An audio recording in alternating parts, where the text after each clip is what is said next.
कुत्ते और बिल्ली की कहानी। एक दिन की बात है, एक बिल्ली कहीं जा रही थी। तभी अचानक एक विशाल और भयानक कुत्ता उसके सामने आ गया। कुत्ते को देखकर बिल्ली डर गई। अरे आज तो मरी, ये नहीं छोड़ेगा, भागो भाग लो, जल्दी भाग लो।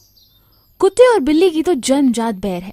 बिल्ली ने अपनी जान बचाकर तुरंत वहां से भागना ठीक समझा। बस बिल्ली तेजी से भागी, लेकिन बेचारी बिल्ली कुत्ते से कम फुर्तीली थी। थोड़ी ही दूर पर कुत्ते ने उसे दबोच लिया। क्या सोच रही थी, मुझसे बचकर भाग जाएगी?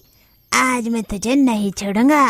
बोल तेरी आखिरी इच्छा, क्योंकि तू मरने वाली है। बेचारी बिल्ली का तो हवा खराब हो गई। बेचारी बिल्ली का तो बुरा हाल था।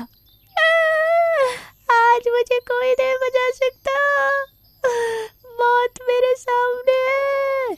तभी अचानक उसने अपना दिमाग चलाया।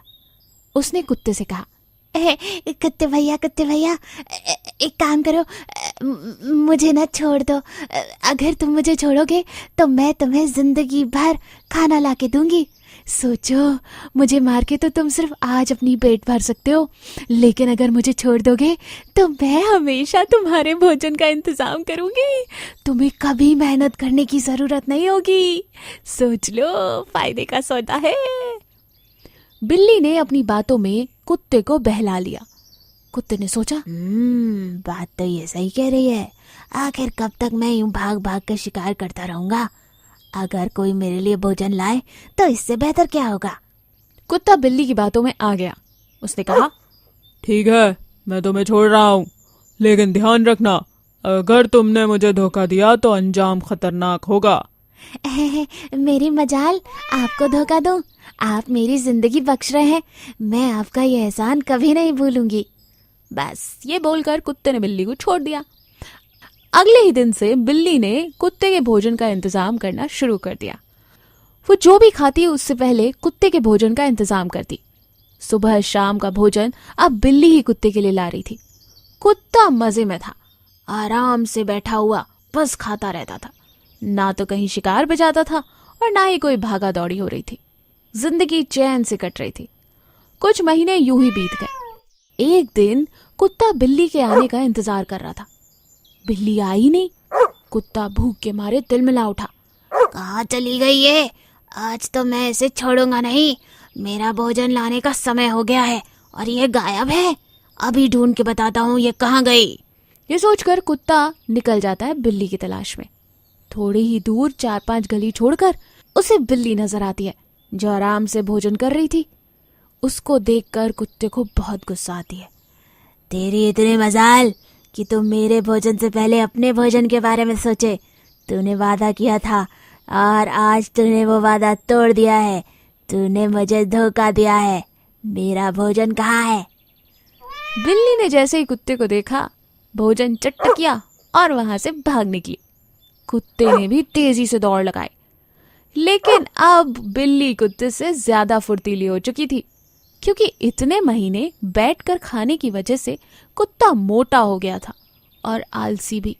उसकी शिकार करने की, भागने की, दौड़ने की आदत चली गई थी।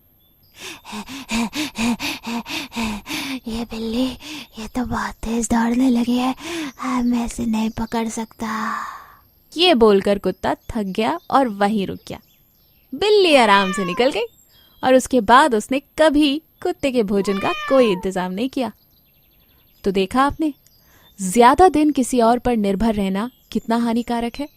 हमें अपनी जरूरत की चीजें और अपने भोजन का इंतजाम खुद करना चाहिए। ऐसे ही और अमेजिंग कहानियों के लिए हमारे चैनल को लाइक और सब्सक्राइब करना ना भूलें। Thank you. बाघ का लालच। बहुत समय पहले की बात है। हिमालय के जंगलों में एक जंगली मादा सूअर थी। वो अपने बच्चों के साथ खुशी से रहती थी। एक दिन जब वो जंगल में अपने बच्चों के लिए भोजन के लिए खोज रही थी, उसने एक झाड़ी के पास एक रोते हुए बाघ का शावक देखा, यानी बाघ का छोटा बच्चा।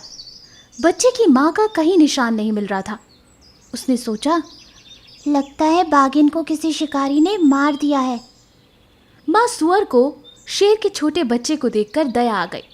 उसने सोचा, मैं कैसे ऐसी हालत में इस छोटे से बच्चे को छोड़ सकती हूँ?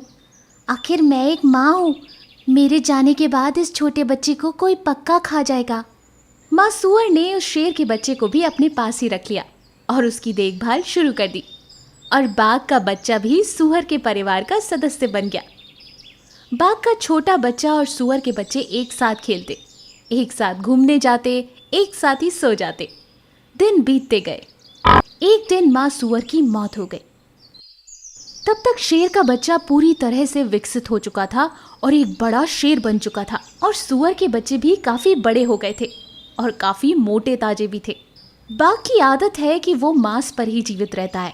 मांस खाने की यही गहरी इच्छा उस शेर के मन में भी धीरे धीरे उत्पन्न होने लगी। वो सूअरों के मांस को खाने के लिए बहुत लालची था। क्योंकि वो सूअरों के साथ रहता था तो सीधा हमला करने से वो बदनाम हो सकता था। इसलिए उसने एक योजना बनाई। एक दिन बाघ ने सूअरों में से एक से कहा, भाई, कल रात मैंने एक सपना देखा। मेरे सपने में मैंने देखा कि मैं तुम्हें खा रहा था। मुझे इस सपने का अनादर नहीं करना चाहिए क्योंकि ये एक पाप है। इसलिए मैंने आपको मारने और आपका मांस खाने का फैसला किया है। मैं आपको मारने के पहले अगर आपकी आखिरी इच्छा हो तो वो पूरा करना चाहता हूँ। सूअर अपनी पूरी कोशिश करके बाघ को समझाते हैं कि ये सिर्फ एक सपना है और इसका वास्तविकता के साथ कोई लेना देना नहीं। लेकिन बाघ नहीं मानता। सूअरों को अब तक ये एहसास हो चुका था कि बाघ के चंगुल से बचना आसान नहीं होगा। फिर सूअर ने कहा, अगर तुम मुझे मार दोगे तो दूसरे सूअरों में तुम्हारी बदनामी होगी। मुझे लगता है कि ये बेहतर होगा कि मुझे मारने से पहले 3 जानवरों से आपके तर्क की स्वीकृति ली जाए। बाघ सूअर के इस प्रस्ताव पर सहमत हो गया। वो दोनों पहले बंदर के पास गए और पूरी कहानी सुनाई। बंदर ने प्रस्ताव का समर्थन किया। फिर उन दोनों को एक मुर्गी मिली। उसने भी बाघ का ही समर्थन किया। बाघ बहुत खुश था, लेकिन सूअर बेचारा बहुत परेशान था। आखिरकार उन्हें एक चील मिली। बाघ के दावे को सुनकर चील ने जैसे ही उनकी बात सुनी, वो समझ गई कि बाघ अब लालची हो गया है। वो बस सूअर का मांस खाना चाहता है, इसलिए उसने ये सब साजिश की है। ये सोचकर चील ने कहा, ये एक बहुत ही जटिल मामला है। मैं आपको सही न्याय के लिए राजा के पास जाने की सलाह दूंगी। उसने उन्हें यह भी सूचित किया कि वो मामले की सुनवाई के समय राजा के दरबार में उपस्थित रहेगा।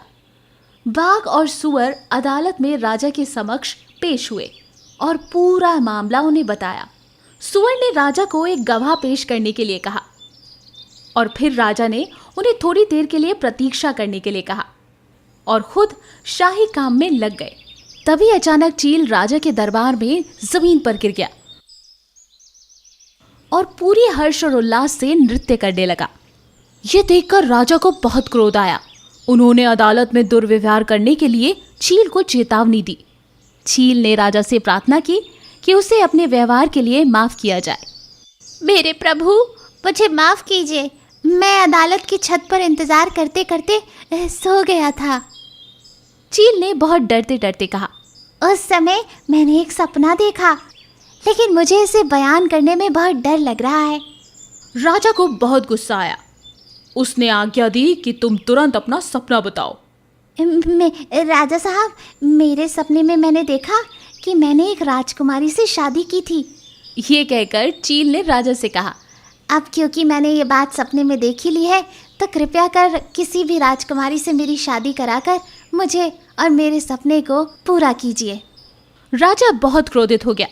उसने तुरंत गुस्से में कहा, ये अदालत है, इधर मजाक बनाने के लिए नहीं और ऐसे फालतू नियमों और इच्छाओं के लिए भी नहीं आया जाएगा।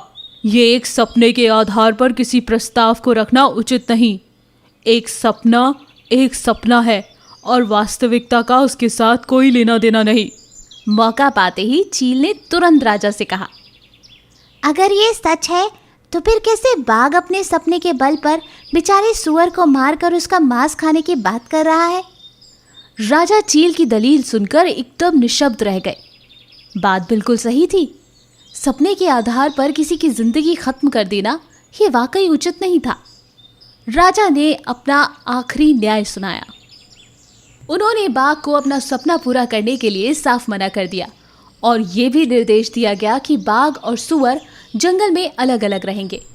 तो इस कहानी से हमें ये सीख मिलती है कि लालच के कारण और सिर्फ अपने फायदे के लिए दूसरों का नुकसान नहीं करना चाहिए। अगर हम सिर्फ अपने बारे में सोचेंगे तो किसी